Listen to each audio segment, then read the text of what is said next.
Asia കപ്പിലെ അച്ചടക്ക ലംഘനത്തിൽ പാകിസ്ഥാനെതിരെ ICC നടപടിയെടുക്കും. Match റഫറിയുടെ മുറിക്കുള്ളിൽ അനുവാദമില്ലാതെ വീഡിയോ ചിത്രീകരിച്ചതിന് ICC CEO സഞ്ജോത് ഗുപ്തയാണ് PCBക്ക് നോട്ടീസ് അയച്ചത്. മാച്ച് റഫറി ആൻഡി പൈക്രോഫ്റ്റുമായി കോച്ച് മൈക്ക് ഹസനും ക്യാപ്റ്റൻ സൽമാൻ അഗയും കൂടിക്കാഴ്ച നടത്തുന്നതാണ് പാക് മീഡിയ മാനേജർ പകർത്തിയത്. മാച്ച് റഫറി മാപ്പ് പറഞ്ഞുവെന്ന് PCBയുടെ വാർത്താക്കുറിപ്പിലും ICC വിശദീകരണം തേടിയെന്നാണ് സൂചന. എൽദോ പോൾ പുതുശ്ശേരി കൂടുതൽ വിവരങ്ങളുമായി നമുക്കൊപ്പം ചേരുകയാണ്. Eldho, good morning. ഇപ്പോൾ ഗുരുതരമായ 2-3 കുറ്റങ്ങൾ ICC ചൂണ്ടിക്കാണിക്കുന്നുണ്ടല്ലോ. അപ്പോൾ കടുപ്പമേറിയ നടപടി പാക് ടീമിനെതിരെ ഉണ്ടാകും എന്നാണോ പ്രതീക്ഷിക്കേണ്ടത്? അങ്ങനെ തന്നെ പ്രതീക്ഷിക്കണം ആര്യ. എന്തായാലും ഗുഡ് മോർണിംഗ്. പാകിസ്ഥാൻ ക്രിക്കറ്റ് ടീമിനെതിരെ ICC കൃത്യമായുള്ള നിലപാട് സ്വീകരിക്കുമെന്നാണ് മനസ്സിലാക്കുന്നത്. അതായത് UAEക്കെതിരായിട്ടുള്ള പാകിസ്ഥാന്റെ മത്സരത്തിൽ വലിയ തോതിൽ നാടകീയ രംഗങ്ങൾ സംഭവിച്ചിരുന്നു.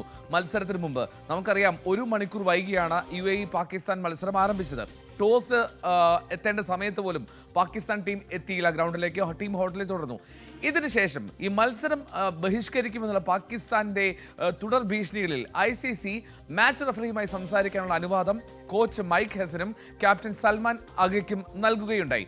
ഈ സമയം മാച്ച് റഫറിയുടെ റൂം എന്ന് പറഞ്ഞാൽ അദ്ദേഹത്തിന്റെ മുറി PMOA എന്ന് പറയും, അതായത് players and match officials area, അതായത് നിയന്ത്രിത മേഖലയാണ്. സ്റ്റേഡിയങ്ങളിൽ ഏതൊരു ക്രിക്കറ്റ് സ്റ്റേഡിയത്തിലും മത്സരങ്ങൾ നടക്കുമ്പോൾ PMOA എന്നുള്ള ഏരിയയിലേക്ക്, ആ പ്രദേശത്തേക്ക് നമുക്ക് ഇപ്പോൾ നമ്മൾ മാധ്യമപ്രവർത്തകർക്കാണെങ്കിൽ പോലും പ്രവേശനമില്ല, അല്ലെങ്കിൽ വീഡിയോ ചിത്രീകരണത്തിന് അനുവാദമില്ല. അത് ഏത് സ്റ്റേഡിയത്തിലും ഒരു നിശ്ചിത സോണായി അത് തിരിച്ച് മാറ്റിവെക്കാറുണ്ട്. അവിടെയാണ് മാച്ച് റഫറി ഉണ്ടാവുക. ആ സോണിലെത്തി മാച്ച് റഫറിയുമായി കോച്ചും ക്യാപ്റ്റനും കൂടിക്കാഴ്ച നടത്തുന്നത് ചിത്രീകരിച്ചു എന്നുള്ളത് PMOA എന്നുള്ള ആ ഏരിയയുടെ സാങ്ക്ടിറ്റി, അതിനെ ചുറ്റിപ്പറ്റിയുള്ള അല്ലെങ്കിൽ നിബന്ധനകൾക്ക് വിരുദ്ധമായിട്ടുള്ള നടപടിയാണ് പാകിസ്ഥാൻ നടത്തിയത് എന്നുള്ളതാണ് ICCയുടെ CEO സഞ്ജോത് ഗുപ്തയുടെ ആരോപണം. അദ്ദേഹം ഇതേ തുടർന്ന് പാകിസ്ഥാൻ ക്രിക്കറ്റ് ബോർഡിന് ഇമെയിലായി നോട്ടീസ് അയച്ചിട്ടുണ്ട്. ഇതിൽ വിശദീകരണം ആവശ്യപ്പെട്ടിട്ടുണ്ട്. മാത്രമല്ല ഈ ഏഷ്യ കപ്പിന്റെ വൃത്തങ്ങൾ, അതിൽ സംഘാടകർ ചുറ്റിപ്പറ്റിയുള്ള വൃത്തങ്ങൾ നൽകുന്ന വിവരം അനുസരിച്ച് നയിം ഗിലാനി എന്നുള്ളതാണ് പാകിസ്ഥാന്റെ മീഡിയ മാനേജറുടെ പേര്. മാച്ച് റഫറിയും ക്യാപ്റ്റനും കോച്ചും തമ്മിൽ കൂടിക്കാഴ്ച നടത്തുമ്പോൾ ഈ മീഡിയ മാനേജർക്ക് സ്വാഭാവികമായിട്ടും പ്രവേശനം ഉണ്ടാകില്ല.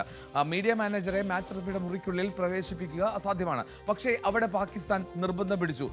ഈ കൂടിക്കാഴ്ച ചിത്രീകരിക്കണമെന്നുള്ള നിർബന്ധത്തിലായിരുന്നു പാകിസ്ഥാൻ. ഇതിന് പിന്നാലെയാണ് ഈ നയിം ഗിലാനി തൻ്റെ ഫോണിലൂടെ ആ കൂടിക്കാഴ്ചയുടെ ദൃശ്യങ്ങൾ പകർത്തുകയും പിന്നീട് പാകിസ്ഥാൻ ക്രിക്കറ്റ് ബോർഡ് ഈ വീഡിയോ മാധ്യമങ്ങൾക്ക്, പാകിസ്ഥാനിലെ മാധ്യമങ്ങൾക്ക് നൽകി അത് വ്യാപകമായി പ്രചരിപ്പിച്ചു. മാച്ച് റഫറി പാകിസ്ഥാൻ ക്രിക്കറ്റ് ബോർഡിനോട് മാപ്പ് പറഞ്ഞു എന്നുള്ളതായിരുന്നു ആ വീഡിയോയ്ക്ക് പാക് മാധ്യമങ്ങൾ നൽകിയ അടിക്കുറിപ്പ്. അപ്പോൾ ഈ വിഷയത്തിലാണ് ICC ഇപ്പോൾ കൃത്യമായിട്ടുള്ള നിലപാട് സ്വീകരിക്കുന്നത്. പാകിസ്ഥാൻ ക്രിക്കറ്റ് ബോർഡിന്റെ ഭാഗത്തു നിന്ന് ഗുരുതര വീഴ്ചയുണ്ടായി എന്നുള്ളതാണ് ICCയുടെ വിലയിരുത്തൽ.